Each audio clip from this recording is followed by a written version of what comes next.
Oh, all right.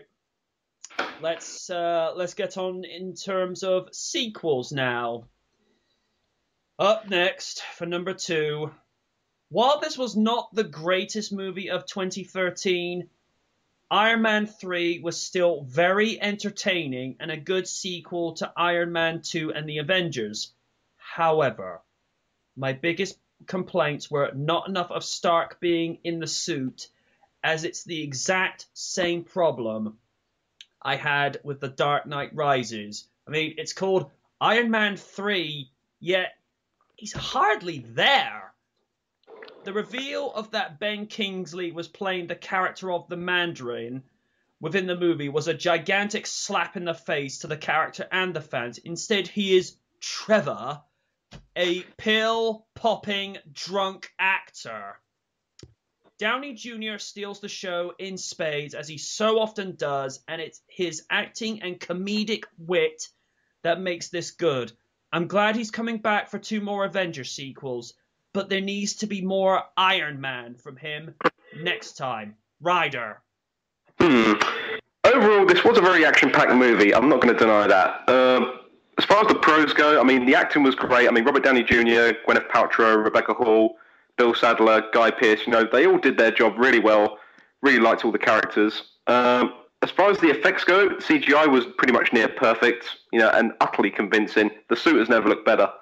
Also, big out mention for Hans Zimmer, another tremendous music score from that guy. He could do no wrong. Really enjoyed that. But the cons are really with the writing and the actual script. I mean, the twist with the Mandarin, to me, it fell really flat, and the movie lost a bit of momentum after that. While it wasn't a bad movie, it's still good in some areas, but it's not as great as movie number one and movie number two. And also, you have to remember that this was after the Avengers, so that was quite a tough act to follow Very. in retrospect. But unfortunately, Iron Man 3, it was a good movie, but it wasn't the superhero movie of the year. That is a joint first between Kick-Ass 2 and Thor the Dark World. They were better. It's an Yeah. interesting thing to note. In Iron Man 1, the suit is able to take a pelting from not only the Ironmonger and a tank. Iron Man 2, he takes a bashing from Whiplash or whatever Yeah. the character was. In the Avengers, he stands up to Thor and Mjolnir, a thunder god and a hammer of enchanted power, yet the suit in this one falls apart just by a mere tap from behind. I'm like, Well, okay. I guess they did brought up the fact that this suit was a prototype, and that this was the only suit that he had access to, as opposed to his usual suits that he used in the previous films. Yeah, good point, yeah. Oh, And I guess the whole gimmick to this suit that he used was the fact that it can break up into multiple pieces. hmm. So it's one gimmick, it's one shining feature. Is also a how would you call it, a side effect as well. Yeah, At least that's how I see it. Sorry. it's all right. Random also made a discovery upon watching this movie, and so did loads of other people. If Aldrich Killian is the Mandarin in this movie and was supposedly in charge of the Ten Rings, so Aldrich Killian is responsible for Tony Stark creating Iron Man and in some way creating Whiplash's suit, and was also responsible for setting up the way things have gone wrong for Tony Stark in the Avengers and Iron Man 3. So there's this amazing worrying plot hole that everything that is wrong that has led Tony Stark up to the story of Iron Man 3 can all be traced back to what Aldrich Killian tried to do if he is in fact the Mandarin and the leader of the supposedly of the Ten Rings. When he worked this out, I was like, oh crap! I can't back this up with any information, but I could have sworn I read somewhere where Aldrich Killian actually based his version of the Mandarin off of the Ten Rings organization. So I don't think they really had anything to do with each other. He just took their concept and made his own character based off of it. Again, not I don't have any proof for that. I feel like I've read that somewhere. So there could be a chance that there could be an actual Mandarin, especially with I'm blanking on his name, who played Trevor. Ben Um, Kingsley. right, Ben Kingsley. He is going to be involved in another Marvel short, reprising his role. And a lot of people are spreading rumors that there might be a real Mandarin might be involved in this short that Ben Kingsley is involved in. All right. Well, since you just provided little tidbits, would you like to add your review?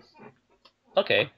Iron Man 3 was a movie that took a look at the man behind the armor. This was a story that tested Tony Stark to his physical and mental limits without access to his wonderful toys. I really enjoyed this movie as it was able to provide a compelling drama while still retaining that comedic wit that the series is known for. Robert Downey Jr. kills it once again as Stark and is still able to provide a compelling performance despite the fact that this is his fourth time playing the character, five if you count the Incredible Hulk. Yep. The movie I know the movie has received a lot of criticism towards the portrayal of the main character of the character the Mandarin, and I know I'm going to be in a minority here, but I actually liked what they did with him. I thought it was fresh. It was you didn't see it coming, and it actually worked within the context of the film. And keep in mind that this is not the first time the Mandarin has been drastically changed, as he's been a character that's been toyed around with in the comics due to the fact that he was originally depicted as a racist Asian caricature made during the Cold War, which was during a time when the relationship between America and China wasn't exactly all pleasant.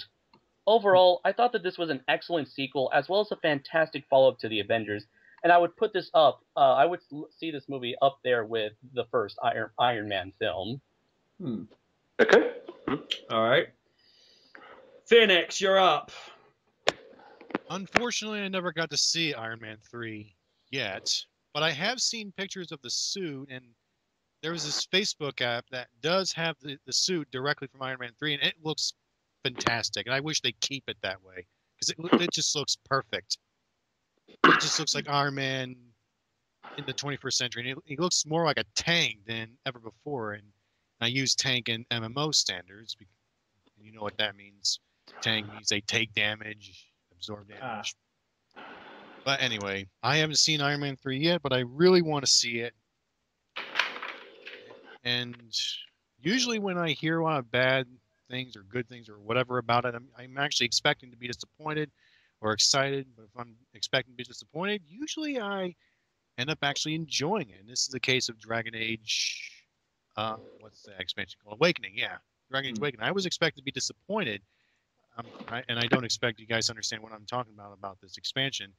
But a lot of people were pretty much criticizing Dragon Age Awakening, and I was expecting to be disappointed, but I ended up enjoying it. But otherwise, I haven't seen Iron Man 3 yet, but I've seen the suit. Looks awesome. Enough said. Alrighty.